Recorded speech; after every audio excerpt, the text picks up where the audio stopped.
சங்கீதம் 57 2 வாசிங்களா?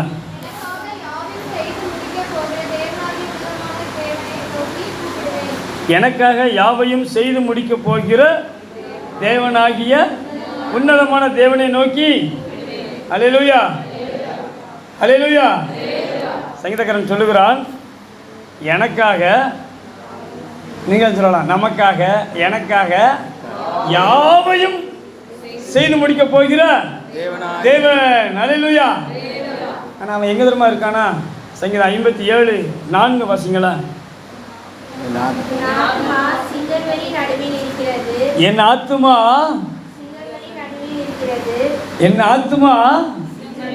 சிங்கங்களின் நடுவில் போதுமா? அவன் சொல்றான், என் ஆத்துமா, நான் எப்படி தெரியுமா இருக்கிறேன்? அதே சங்கீதம் 57 7 வாசிங்க. என் இருதயம் ஆயத்தமாக இருக்கிறது தேவனே, என் இருதயம் ஆயத்தமாக இருக்கிறது. எப்படி பார்த்தீங்களா? அவன் எங்கே இருக்கானா? சிங்கங்களின், அந்த வருஷத்தை திரும்ப வாசிங்க. என் ஆத்துமா சிங்கங்களின் நடுவில் இருக்கிறது, தீயை இறைக்கிற மனு புத்திரருக்குள்ள கிடக்கிறேன். அவர்களுடைய பற்கள் ஈட்டிகளும் அம்புகளும் கற்கான பட்டயம் போல் இருக்கிறது, பட்டயமாக இருக்கிறது. எப்பேற்பட்டவங்க மத்தியில் அவன் இருக்கிறான். ஆனால் அவன் இருந்து கொண்டு என்ன செஞ்சானா? இருதயம் ஆயத்தமாக இருக்கிறது. நான் பாடி மகிமையே விழி, சுரமண்டலமே என்ன செய், விழியுங்கள், ஆயத்தமாக இருங்க, நான் வருவேன், அதிகாலமே விழித்துக் கொள்வேன், நீங்க ரெடியா இருங்க. அவன் சொல்றான் அப்படி. ஆனா அவன் எங்க இருக்க தெரியுமா? எப்படி அவனால சொல்ல முடிஞ்சது? எப்படி அவனால சொல்ல முடிஞ்சது? அதுதான் சங்கீதம் 57 2 வாசிங்க. எனக்காக யாவையும் செய்து முடிக்க போகிற தேவனாகிய உன்னதமான தேவன் என்னோடு கூட இருக்கிறார். அவர் எனக்காக எல்லாவற்றையும் செய்வார். நம்ம என்ன செஞ்சோம்? விசுவாசித்தான். அல்லேலூயா. நமக்கு விசுவாசம் எப்படி இருக்குது? அவனை போல சிங்கங்களின் மத்தியில் சிங்கத்தை 2 கிழிச்சு போட்டவன், கரடி எய்த்து வரும்போது அதை 2 தாடையை பிடிச்சி கிழிச்சு போட்டவன், கோலியாத்தையே ஜெயிச்சவன். இந்த சங்கீதத்தினுடைய தலைப்பை வாசிங்க மேலே. இந்த 57 சங்கீதம். தாவீது சவுலுக்கு தப்பியோடி போதும், அவன் ஒளிஞ்சி ஒதுங்கும் போது, ராஜாவுக்கு பயந்து ஓடும்போது சொல்கிறான், பிரியமானவர்களே, என் இருதயம் ஆயத்தமாக இருக்கிறது தேவனே, என் இருதயம். பிரச்சனையின் மத்தியில் அவன் பாடுறாங்க. அதான் பொருள். என்ன புரியுதா உங்களுக்கு? எதின் மத்தியில் அவன் மட்டும் இல்லை, மகிமையே விழி, சுரமண்டலமே விழியுங்கள், அப்புறம் வீணையே விழியுங்கள், நான் அதிகாரமே விழித்துக் கொள்வேன், குறித்த ஜாமங்களுக்கு முன்னால நான் எரிச்சிருவேன். ஆனால் நான் இருக்கிறது சிங்கத்தின் நடுவில் போட்டிருக்கா, சிங்கங்களின் நடுவில் போட்டிருக்கா, பிரச்சனைகளின் மத்தியில். என் சகோதரரே, பலவிதமான வாசிங்களேன். யாக்கோபு 1:2.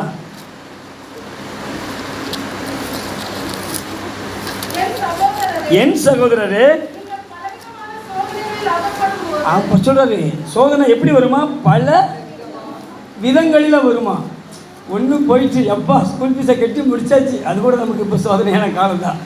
எப்படி நிற்கும் போது முங்கி மேலே வரும்போது அடுத்த ஆமாம் பிரச்சனை உருவாகி வந்து நிற்கும்.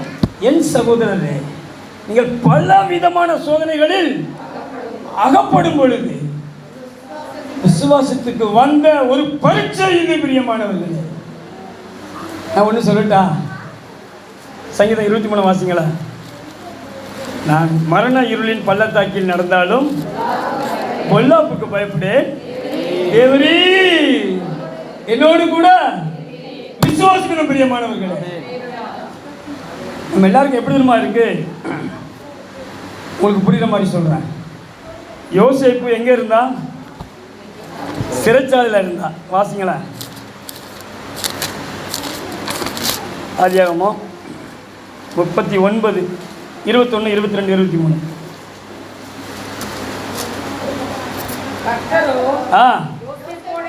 யோசேப்போடே இருந்து அவன் மேல் கிருபை வைத்து அவன் கூட இருக்கிறாரு, அவன் மேல கிருபை வைக்கிறாரு. எதற்கு? சிறைச்சாலை அனுபவம். பிரியமானவர்களே, நம்ம எல்லாம் என்ன பண்ணிக்கோம்?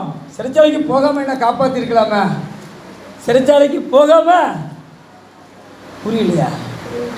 சிறைச்சாலைக்கு போகாமலே என்ன, நான் நீதிமன்றத்தில் நிரூபிச்சிருக்கலாமே, ஆண்டவர் எனக்கு இந்த கஷ்டத்தை கொடுக்காம இருந்திருக்கலாமே, எனக்கு இதை தராமல் இருந்திருக்கலாமே, இதை எனக்கு அனுமதிக்காமல் இருந்திருக்கலாமே, இது என் வாழ்க்கையில் நடக்காமல் இருந்திருக்கலாமே. இதுதான் நம்முடைய அறிவு சொல்லுது, நமக்கு கேள்வியாக எழும்புது. ஆனால் வேதம் சொல்லுது, கர்த்தர் யோசேப்போடு கூட இருந்தார், அவன் மேலே கிருபை வைத்தார், அவன் மேலே தயவு வைத்தார். அவன் எங்கே இருக்கிறான்? சத்தமாக சொல்லுங்களேன். சிறைச்சாலையில் இருக்கிறான். வாசிங்க. அங்க அவனுக்கு தயவு கிடைச்சது.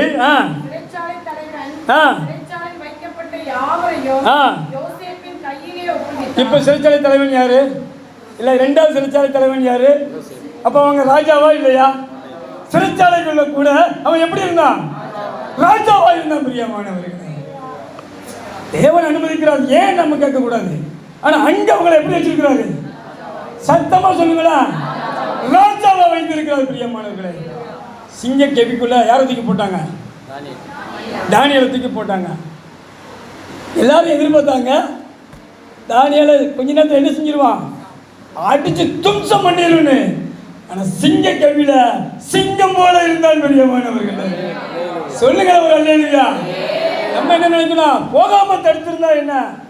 அதை நீ பேசாதங்க, அதெல்லாம் நீ சொல்லக்கூடாது, அது நம்முடைய வேலை இல்லை. சிங்க கெபில சிங்கமா இருந்தது யாரு? சாத்ராக் மேஷாக் ஆபேத்நேகோ, அனனியா, அசரியா, மிஷாவேல் எங்க போட்டு தூக்கி போட்டாங்க? தூக்கி கொண்டு போனவன் என்ன செஞ்சிட்டான்? செத்து போயிட்டான். ஆனா இவங்க விடுதலையாய், அந்த வசனத்துல நீங்க வாசித்து பாருங்க வீட்டில் போய், விடுதலையாய் அக்கினியின் நடுவில் உலாவினார்களா? சிறைச்சாலைக்குள்ள இருக்கும்போது அவன் விடுதலையா இருந்தானா இல்லையா? சொல்லுங்களா. சிங்க கெபில அவன் சிங்க மாதிரி இருந்தானா இல்லையா? அக்கினிக்குள்ள விடுதலையா இருந்தானா இல்லையா? இப்ப அவங்க பிரச்சனைக்குள்ள இருக்காங்களா, விடுதலையா இருக்காங்களா? ஹல்லேலூயா. இப்ப நம்ம பிரச்சனைக்குள்ள இருக்கோமா, விடுதலையோட இருக்கோமா, முறுமுறுத்துட்டு இருக்கோமா? பிரச்சனை இருக்கலாம், அது நமக்கு பிரச்சனையே. பிரச்சனை நமக்கு, சொல்லுங்களா, பிரச்சனை நமக்கு. கடன் பிரச்சனை இருக்கலாம், ஆனா கர்த்தர் சொல்கிறார், உனக்கு கடன் கொடுக்கிறவனா? ஹல்லேலூயா. ஆமா, வறுமையில இருக்கலாம், ஆண்டவர் சொல்றார், உங்களை ஐஸ்வர்ய சம்பரனாய் வைத்திருக்கிறேன். விசுவாசத்தில் உங்களை ஆண்டவர் ஐஸ்வர்ய சம்பரனாய் வைத்திருக்கிறார். வாகனம் இல்லாம இருக்கலாம், அநேகருக்கு நீங்கள் வாகனத்தை கொடுக்கக்கூடிய இடத்துல சொல்லுங்களா வச்சிருக்கிறாருங்க. சிங்க கெபிக்குள்ளதான் இருக்கிறான், ஆனா விடுதலையா? புரியுதா இல்லையா? அக்கினி சூளைக்குள்ளதான் இருக்கிறான், ஆனா விடுதலையா? ஒரே ஒரு வசனத்தை வாசிங்க. 1 தெசலோனிக்கேயர் 2ஆம் அதிகாரம் 13ஆம் வசனம். 1 தெசலோனிக்கேயர் 2:13 சொல்றாரு. அப்போஸ்தலனாகிய பரிசுத்த பவுல் 12 வாசிமா. தகப்பன் தன் பிள்ளைகளுக்கு சொல்லுகிறது போல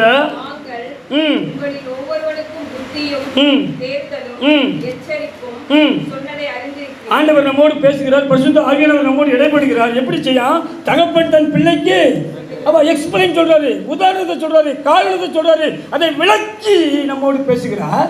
சொல்லி எச்சரிப்பு இருக்கு, அதுல அப்புறம் புத்தி இருக்கு. அப்புறம் நீங்க அப்படியே துவண்டு போய் கிடைக்கீங்களா, உங்களை ஆண்டவர் தேர்தல் படுத்துகிறார். அதுக்கப்புறம் சொல்றாரு, ஆகையால் நீங்கள் தேவ வசனத்தை யார் மூலமாக நீங்க கேள்விப்படுங்க. பிரியமானவர்களே, அது சங்கீதத்தின் வாயிலாக, ஆராதனையின் வாயிலாக, அல்லது பாடல் வாயிலாக, அல்லது ஒலிபெருக்கின் வாயிலாக, தேவ வசனத்தை ஐயா மூலமாக, தேவ ஊழியர் மூலமாக நீங்க அதை கேட்டு ஏற்றுக்கொண்ட போது, சும்மா பிரதர் சொல்லுவாரு, சும்மா பேசுவாங்க, அப்படி இல்லை பிரியமானவர்களே, இது சத்தியமான வார்த்தை. எத்தனை பேருக்கு புரியுது? நீங்க பிரச்சனைக்கு உள்ள இருக்கலாம், ஆனா ஆண்டவர் சொல்லுகிறார், நீங்க விடுதலையா இருக்கிறீங்க. நீங்க வியாதியில இருக்கலாம், ஆனா ஆண்டவர் சொல்லுகிறார் நீங்க சுகமா இருக்கிறீர்கள். அது அப்படியே என்ன செய்யணுமா? ஏற்றுக்கொண்டு அதை மனுஷர் வசனமாக ஏற்றுக்கொள்ளாமல் தேவ வசனமாகவே நீங்க ஏற்றுக்கொண்டீங்கன்னா அது உங்களை என்ன செய்யுமா? கிரியை செய்யுமா? அது உங்களை பலன் செய்யுமா? பிரியமல்ல. இப்போ வாசிங்க எபிரேயர் 11:18.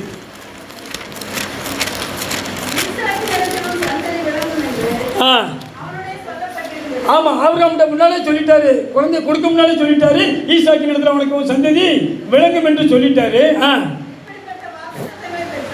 அவன் இப்படிப்பட்ட வாக்குத்தத்தங்களை பெற்றிருந்தான். நாமும் கூட அநேக வாக்குத்தத்தங்களை பெற்றிருக்கிறோம். மரித்தோரிலிருந்து எழுப்ப என்ன பிரியமானவர்களே, நம்முடைய எண்ணம் எப்படி இருக்கு? அவன் வாக்குத்தத்தங்களை பெற்றிருந்தவன் மரித்தோரிலிருந்து கூட தேவன் என் பையனை உயிரோடு எழுப்ப வல்லவராக இருக்கிறார் என்று எண்ணினானா? நம்முடைய எண்ணம் எப்படி இருக்கு? முடிஞ்சது, அவ்வளோதான். என்ன வாய்ப்பில்லை, வாய்ப்பில்லை, வாய்ப்பில்லை, இன்னும் ஜெயிக்க போகிறோம் இல்லை பிரியமானவர்களே.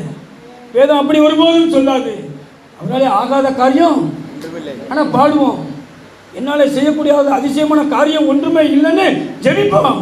ஆனால் விசுவாசம், நமக்கு பிரச்சனை வரும்போது ஆண்டவர் சொல்றாரு, நீ பிரச்சனையின் மத்தியில் இல்லைப்பா, பிரச்சனைக்குள்ள நீ இருந்தாலும் நீங்க விடுதலையோடு இருக்கிறீர்கள். அல்லேலூயா. அவன் என்னன்னா பிரியமானவர்களே, இதான் உதாரணம். தகப்பன் தன் பிள்ளைக்கு சொல்லுகிறது போல சொல்றாரு. அவன் அப்படி என்னடா அவன் நினைச்சான். அடுத்தது 17 வாசிச்சிங்களா? 33 வாசிங்க. எபிரேயர் 11:33.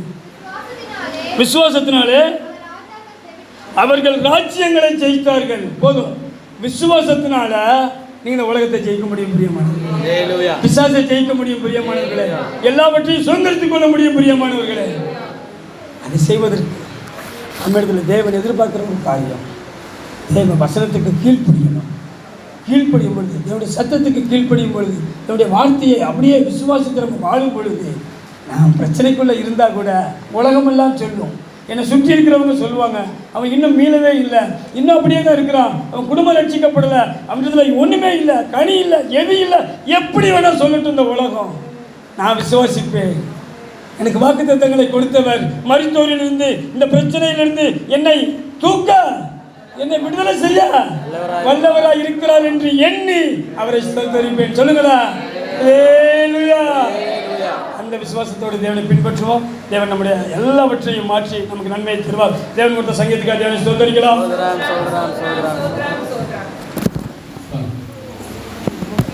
இப்போது சாட்சி நேரம். சாட்சி உள்ளவர்கள் மத்தியில் சொல்லுங்க.